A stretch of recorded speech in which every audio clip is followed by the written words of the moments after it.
നിങ്ങൾ നിങ്ങളുടെ വീട്ടിലെ നടുക്കഷ്ണമാണോ? അതായത് നടുവിലെ കുട്ടി? അതല്ല എങ്കിൽ അങ്ങനെ ഒരു നടുക്കഷ്ണം നിങ്ങളുടെ വീട്ടിലുണ്ടോ?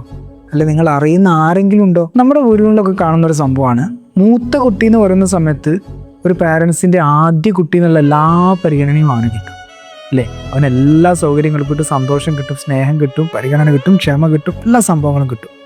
എന്നാൽ രണ്ടാമത്തെ കുട്ടിക്കോ പലപ്പോഴും അവഗണനയാണ് ലഭിക്കാറ്.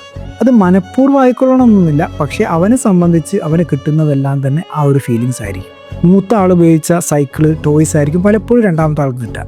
മൂത്ത ആൾക്ക് വാങ്ങുന്ന പല സാധനങ്ങളുടെ ബാക്കിയായിരിക്കും പലപ്പോഴും രണ്ടാമത്തെ ആൾക്ക് കിട്ടുക. എന്തിനേറെ, ഡ്രസ്സ് പോലും പലപ്പോഴും മൂത്ത ആൾ ഉപയോഗിച്ചതായിരിക്കും രണ്ടാമത്തെ ആൾക്ക് കിട്ടുന്നത്. അതേപോലെ ഇളയ കുട്ടി ഉണ്ടെങ്കിൽ അവനും കിട്ടും പരിഗണന.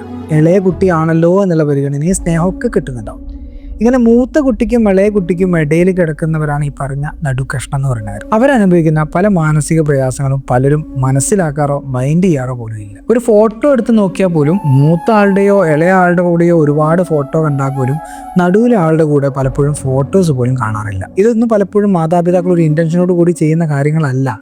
മൂത്ത കുട്ടിയും ഇളയ കുട്ടിക്കും ആ രീതിയിൽ പരിഗണിക്കപ്പെടുമ്പോൾ മറ്റേ ആൾക്ക് ഫീൽ ചെയ്യുന്ന ഒരു കാര്യമാണ് ഈ അവഗണന എന്ന് പറയുന്നത്. പക്ഷെ ഒരിക്കലും ഈ അവഗണന എന്ന് പറഞ്ഞാൽ ചെറിയൊരു കാര്യമല്ല. വളർന്നു വരുന്ന സമയത്ത് അവൻ്റെ മനസ്സിൽ ഒരുപാട് പ്രശ്നങ്ങൾ ഉണ്ടാക്കാൻ പലപ്പോഴും ഇടയാക്കാണ്.